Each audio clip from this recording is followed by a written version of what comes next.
दर्शकवृन्द, देशमा अब के होला यसमा केन्द्रित रहेर हामी कुराकानी गर्दैछौँ वरिष्ठ पत्रकार विश्लेषक प्रेम कैदीसँग। उहाँलाई म स्वागत गर्छु। स्वागत छ यहाँलाई। धन्यवाद, नमस्कार। आराम हुनुहुन्छ? एकदम राम्रो छ र हतारमा छु नेपाल। यति बेला देशमा राजनीतिक हिसाबले हेर्ने हो भने देशको राजनीति त ध्रुवीकृत भएको छ। सडकमा गणतन्त्र पक्षधरहरू नै छन्, तर दुई कित्तामा विभाजित भएका छन्। एउटा पक्षले भनिरहेको छ संसद पुनर्स्थापना, अर्को पक्षले भनिरहेको छ निर्वाचन। अब होला चाहिँ के देशमा? होइन, अब यो नेपालमा जे नाटक देखिए पनि यो त अन्तर्राष्ट्रिय शक्तिहरूको बिचको लडाइँ हो यो।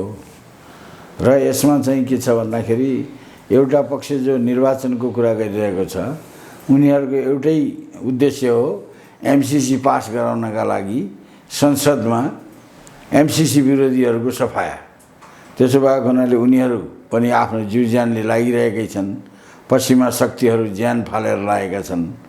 अर्कोतिर जनस्तरमा दबाब के देखिएको छ भने सबै राजनीतिक दलहरू, नेपाली काङ्ग्रेस थोरै दुविधामा भए पनि त्यो चाहिँ नि, तर समग्र देशका राजनीतिक शक्तिहरू, मानवाधिकारवादीहरू, अरू सबै प्रकारका विविध पक्षका मान्छेहरूले संविधानमाथि गम्भीर आघात पुर्याइयो र यो व्यवस्थामाथि आघात पुर्याइयो र यसको असर चाहिँ राष्ट्रमाथि पर्छ भनेर एकातिर त्यो देखिएको छ। र यस बीचमा चाहिँ नि अब यो व्यवस्थालाई केपी ओलीले आघात पारेको हुनाले ठिक गरेको छ भनेर केही राजावादीहरू पनि केपी ओलीको पक्षमा देखा परेका छन्। यति बेला भनेपछि एमसीसी का लागि नै हो अहिले जे भइरहेछ हो? एमसीसी का लागि हो यो मुख्य। तर अर्को कुरा के पनि हो भने साम्राज्यवादी शक्तिहरूले बिचबिचमा छाम्ने र को कति पानीमा छ चेक गर्ने र आफ्नो झन्झन आफ्नो हातभित्र छिराउने एउटा अभियान हो यो। र यो चाहिँ उनीहरूको चाहिँ खेलमा चाहिँ अब खास गरी चाहिँ नि सत्ता पक्ष अहिले खुलेर साम्राज्यवादी खेलौनाको रूपमा देखा परेको छ। प्रधानमन्त्री केपी शर्मा ओली जसरी पनि एमसीसी लागू गर्ने त्यो योजनामा हुनुहुन्छ। उहाँको योजना त्यही हो। उहाँको योजना त्यो मात्रै होइन, आफू सधैँ सत्तामा टिकिराख्ने, आफ्नो ग्याङलाई चाहिँ टिकाउने, आफू चाहिँ लुट्ने र त्यसको लागि चाहिँ साम्राज्यवादीहरूको आड लिने उहाँको त्यो हो। तर अब जनदबाब चाहिँ नि धेरै नै उग्र रूपमा आइरहेको छ। त्यस हुनाले पश्चिमा शक्तिहरूले जे खेल खेलिरहेका छन् उनीहरूले पनि सोच्नुपर्छ। उनीहरूले पनि कहिलेकाहीँ चाहिँ नि अब भनौँ कतिपय कुराहरूमा हिजोको चाहिँ नि ट्रम्पको जस्तो अहङ्कारले काम गरिरहेको छैन। अमेरिकनहरूको पनि सोचमा त धेरै परिवर्तन आएको छ नि। उनीहरूले हिजो मुसलमानहरू सबैलाई आतङ्ककारी भनेर कतिपय देशका मान्छेहरूले अमेरिका छिर्नै नदिने, पश्चिममा जानै नदिने जुन ट्रम्पको प्रशासन थियो त्यो त अहिले रहेन। त्यसैले अलिकति वातावरण चाहिँ नि एउटा बदलिएको परिस्थिति भएको हुनाले यिनीहरूले चाहिँ नि यो नत्र अस्ति नै अदालतबाट निर्णय गरिसक्थे। अदालतमा जुन त्यो भइरहेको छ नि खेल, त्यो चाहिँ प्रधानमन्त्री, अदालत, यहाँको सेना प्रशासन सब मिलेर एक प्रकारको चाहिँ नि एउटा चाहिँ खेल पश्चिमाहरूको मालिकहरूको पक्षमा खेल खेल्ने काम भइरहेको छ। तपाईँले अघि भन्नुभयो नि एमसीसीका लागि भनेर। अब जस्तो संसद विघटन गरिसकेपछि यो एमसीसी कुन ढङ्गले चाहिँ अब लागू होला? त्यसो भए के हुन्छ? होइन, एमसीसी त तपाईँको यो सरकार त एमसीसीकै सरकार हो। यो सरकारले त चाहिँ पहिलेदेखि संसदलाई सोध्दै नसोधी चाहिँ तपाईँको बजेटहरू अरबौँको बजेट एमसीसीको लागि खर्च गरिसकेका छ।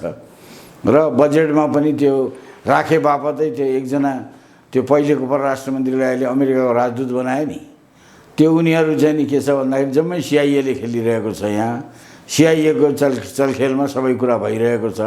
सिआइएले चाहिँ तपाईँको आफ्नो डिजाइनमा एमसीसी भन्दा पनि उनीहरूको के छ भने सेक्युरिटी चाहिँ आफ्नो हातमा लिने र नेपालमा चाहिँ खास गरी प्रोजेक्ट जोसुवा 2 अन्तर्गत पश्चिमाहरू यहाँ चाहिँ के चाहिरहेका छन् भने नेपाललाई पुरै आफ्नो नियन्त्रणमा लिन चाहिरहेका छन् र खास गरी विश्वको जगतमा जेठो सभ्यता, मानव सभ्यता जुन हिन्दू सभ्यता हो त्यसलाई खत्तम पार्नलाई पश्चिमाहरूको डिजाइन भइरहेको छ प्रोजेक्ट जोसुवा 2 अन्तर्गत।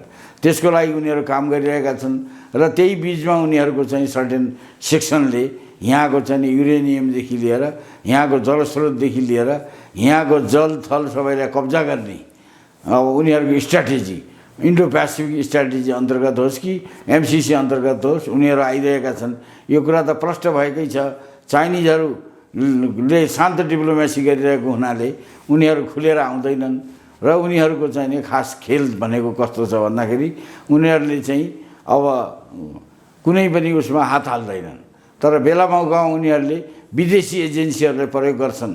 त त्यस्तो अवस्था अहिलेसम्म यहाँ देखिएको छैन। अब के हुन्छ त यसमा भन्नुहोस् त, के जस्तो राजनीतिक घटनाक्रम के कसरी अगाडि बढ्दै जान्छ? भयानक द्वन्द्व सिर्जना हुन्छ। अब यसरी चाहिँ नि अमेरिकनहरूको डाइरेक्ट ग्रिपमा जाने हो भने जो अलिकति चाहिँ नि आफूलाई चाहिँ नि हामी सच्चा कम्युनिस्ट हौँ भन्नेहरूको एउटा ठुलो मोर्चा अहिले हुन पनि सुरु भइसकेको छ। तपाईँले देख्नुभएको छ केही कम्युनिस्टहरू केही मोर्चागत रूपमा आइरहेका छन्, अरू पनि मिल्छन् र उनीहरूको चाहिँ नि वैधानिक तरिकाले उनीहरूले राजनीति गर्न नपाएपछि विधानलाई चाहिँ जथाभावी मिचिएपछि कम्युनिस्टकै नाममा चाहिँ नि प्रतिक्रियावादी शासन सत्ता देखा परेपछि अब चाहिँ जो कम्युनिस्टहरू साँच्चैका कम्युनिस्ट छन् उनीहरू फेरि जङ्गल पसेर हतियारबन्द सङ्घर्ष हुनसक्छ। नेपालमा भयानक विध्वंसको स्थिति उत्पन्न भइरहेछ। तपाईँले साँच्चैका कम्युनिस्ट भनेर जे भनिरहनु भएको छ नि उनीहरू जङ्गल पस्न सक्छन् भनेर कसलाई भन्नुभएको? साँच्चैका कम्युनिस्ट त तपाईँको ध्रुवीकरण भइराखेको छ। त धीरे धीरे ध्रुवीकरण भएर साँच्चैका कम्युनिस्टहरू त जङ्गल पस्ने भए, विद्रोहमा लाग्ने भए। जो दलाल छन् उनीहरू त चाहिँ नि केपी ओली मार्फत पश्चिमाहरूको साम्राज्यवादको शरणमा जाने भए नि। साँच्चैका कम्युनिस्ट भनेको जसले साम्राज्यवादको विरोध गर्छ, जसले चाहिँ विदेशी अतिक्रमणको विरोध गर्छ, तिनीहरू देशमा त्यस्ता साँच्चैका कम्युनिस्ट सच्चा कम्युनिस्ट जुन शब्द तपाईँले प्रयोग गरिरहनु भएको छ को छन् भन्नुहोस् त? होइन अहिले को छन् भन्दा पनि उनीहरूको व्यवहारले देखाउने हो, उनीहरूको चरित्रले देखाउने हो, उनीहरूको एक्सनले देखाउने हो। तपाईँ हेर्दै जानुहोस् न, देखिन्छन्। अहिले नै देखिएको होला नि कि छैन त्यो चाहिँ? अहिले अलिकति स्पष्ट भइरहेको छैन। किन भन्दाखेरि तपाईँको कतिपय चाहिँ नि कम्युनिस्ट नामधारी अग्रगमनका कुरा गर्नेहरू क्रिस्चियनहरूको पनि क्रिस्चियनहरूबाट क्रिस्चियनहरूको डिजाइनबाट फाइदा लिइरहेका छन् र नेपाल राष्ट्रभित्र विभिन्न प्रकारका विभाजनका मुद्दाहरू उठाइरहेका छन्। यति बेला अहिलेको राजनैतिक घटनाक्रमलाई विश्लेषण गरेर भन्नुपर्दा तपाईँले नेकपामा जो दुई धार देखिएको छ त्यो दुई धारमा कसको त्यो सम्भावना चाहिँ तपाईँ अलिकति बलियो देखिरहनु भएको छ के छ? होइन, चुनावमा त तपाईँको पैसा खर्च गरेर संसदीय अभ्यासमा त तपाईँको जहिले पनि अलि प्रतिक्रियावादी र साम्राज्यवादीहरूका एजेन्टहरू नै अगाडि आउँछन्। अरू जो जनता र राष्ट्रको पक्षमा हुन्छन् ती शक्तिहरू कमजोर भएर जान्छन्। जस्तो मैले भने नि नेकपामा जो दुई धार छ, विभाजित भएका दुई धारहरू जो छन् उनीहरूमा त्यो बलियो चाहिँ को देखिरहनु भएको छ तपाईँ? होइन, बलियो त तपाईँले देख्नुभयो नि जनताको चाहिँ जनमत सडकमा कम्युनिस्ट पार्टीभित्रका 300 सदस्य चाहिँ नि प्रचण्ड माधवतिर, अब चाहिँ 100 जना सदस्य केपी ओलीतिर। यसरी हेर्दाखेरि त तपाईँको चाहिँ नि सङ्ख्यात्मक हिसाबले पनि स्पष्ट देखाउँछ नि। जस्तो मैले यहाँसँग सोधेको चाहिँ सडकमा यति बेला तपाईँले प्रचण्ड माधव कुमार नेपालहरूको पनि देखिरहनु भएको छ प्रदर्शन, होइन? यता केपी शर्मा ओलीहरूको पनि देखिरहनु भएको छ। त्यो दुवै प्रदर्शनलाई हेरेर के भन्न चाहनुहुन्छ? होइन, तिनीहरूका प्रतिबद्ध कार्यकर्ता नै 8-10 लाख छन्। त्यसमा अब सबै आफ्ना कार्यकर्ता उतारे भने अब 300 का दरले 300 केन्द्रीय सदस्यका दरले प्रचण्ड माधवले धेरै जनता उतार्न सक्छन्, होइन? र प्रचण्ड माधवतिर धेरै जसो साम्राज्यवाद विरोधी व्यक्तित्वहरू अगाडि आइरहेका छन् र केपी ओलीतिर त केपी ओलीको अगाडि जय जयकार गर्ने बाहेक कोही पनि छैनन्। भनेपछि प्रचण्ड माधव कुमार नेपालहरू नै बलिया हुन् केपी शर्मा ओलीको तुलनामा? बलिया हुन्, तर पैसा केपी शर्मा ओलीसँग छ, भ्रष्टाचार केपी शर्मा ओलीले गरेका छ, विदेशीहरूको दलाली केपी शर्मा ओलीले गरेपछि त भोलि त चाहिँ तपाईँको जुन धेरै जसो मध्यमवर्गीय अवसरवादीहरू त सबै उनले तानिरहेका छन् नि। त्यस्तो अवस्था छ। अब हामी कुराकानीको अन्त्यतिर पनि आइपुगेका छौँ, होइन? जस्तो अहिलेको यो विकसित राजनीतिक घटनाक्रमलाई नै हेरेर भन्नुपर्दा केहीले अब जस्तो राज संस्थाको त्यो सम्भावना बलियो बन्दै गयो भनेर भनिरहेछन्, केहीले चाहिँ सडकमा राज संस्था पक्षधरहरूको त्यो प्रदर्शन फितलो भएको छ, त्यो भएर उनीहरू बलिया छैनन् भनेर पनि भनिरहेछन्। तपाईँ चाहिँ के भन्नुहुन्छ? होइन, राज संस्था पक्षधरहरूमा चाहिँ समस्या के छ भने अब राजा सबका साझा भनेर राजा चाहिँ एकदम उदार भएर बसिरहेका छन्। यो चाइनिजहरूको जस्तै हो क्या, चाइनिजहरू पनि एकदमै साना राष्ट्रमा हामी हस्तक्षेप गर्दैनौँ भनेर बसिराखेका छन्। त्यसले गर्दाखेरि जहिले पनि इन्डो पश्चिमा खेमाले यहाँ मनोमानी गरिराखेका हुन्छ नि, त्यस्तो प्रकारको स्थिति छ। राजा स्वयं अगाडि आएको देखिँदैन, राजावादीहरूमा कुनै एकता देखिँदैन र राजावादीहरूले आफूभन्दा बाहिरका मान्छेहरूले समेट्ने प्रयास गरेको देखिँदैन। त्यसैले राजावादीहरूको स्थिति त बडा कमजोर छ। जनताको जनमत अहिले पनि चाहिँ काङ्ग्रेस एमाले कम्युनिस्टहरूसँगै छ, होइन, माओवादीहरूसँग छ। र उनीहरू जति विभाजित भए पनि यसो सडकमा जुलुस निकाल्दाखेरि जम्मै जनता उनीहरूकै उसमा देखिन्छन्। र त्यति देखिँदै पनि तपाईँको चाहिँ कुरो के छ भन्दाखेरि अहिले त चाहिँ तपाईँको एमाले र माओवादीको त पराजित अवस्था हो, फेल भएको अवस्था हो, द्वन्द्वमा फँसेको अवस्था हो। त्यसैले गर्दा काङ्ग्रेस चाहिँ अनिर्णयको बन्दी भएको अवस्था हो र उनीहरूले त्यति मात्रै नगरेर राष्ट्र रक्षामा पनि उनीहरूले कुनै काम गरेको देखिँदैन। अब जस्तो भनौँ न, अमित शाहले नेपालमा चाहिँ बिजेपीको सरकार बनाउने भनेर कसरी भन्न सकेको? त्यसको विरुद्ध मसिनो स्वरमा बोलिराखेका छ माधव नेपाल प्रचण्ड पक्ष। केपी ओलीहरूले त आत्मसमर्पण गरेका छन्, उनीहरू त इन्डियनहरूको कुमारै हुन् जस्तो छ। त्यसले गर्दाखेरि तपाईँले प्रश्न देख्न सक्नुहुन्छ राष्ट्रको कस्तो दुर्गति भइरहेको छ, राष्ट्रको कस्तो अपमान भइरहेको छ, राष्ट्रलाई कसरी विदेशीहरूले चाहिँ तपाईँको अपमानित गरिरहेका छन्। भारतीयहरू भनेका तिनीहरू चाहिँ बेलायतीहरूका दलाल दास कमाराहरू, अङ्ग्रेजहरूका तपाईँको मुसलमानहरूका साउदीहरूका दासहरू हुन् तिनीहरू लामो समयसम्म। हामी भनेको कहिल्यै स्वतन्त्रता र स्वाधीनता नगुमाएको एउटा राष्ट्र हो नेपाल र विश्वमाथि सुजरेन्टी भएको राष्ट्र हो। आज यस्तो राष्ट्रमा इन्डियनहरूले आफ्नो सरकार बनाउँछु भन्ने, अनि यी नेताहरू चाहिँ अब सत्ताको लडाइँमा चाहिँ यिनीहरू आफू चाहिँ फसिराखेका छन्। राष्ट्रको प्रति यिनीहरूलाई चिन्ता देखिँदैन।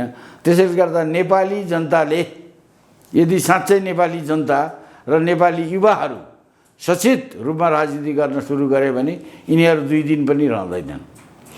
अब अलिकति फरक सन्दर्भ, जस्तो अहिले पूर्व जो भिभिआइपीहरूका सुरक्षाकर्मीहरू होइन, उनीहरूका लागि दिएका सुरक्षाकर्मीहरू चाहिँ त्यो कटौती गरेपछिको अवस्थालाई चाहिँ कुन रूपमा लिनु भएको छ तपाईँले? आफै खुल्नुपर्छ नि, त्यो त पुलिसले त गुप्तचरको काम पनि त गर्छन् नि।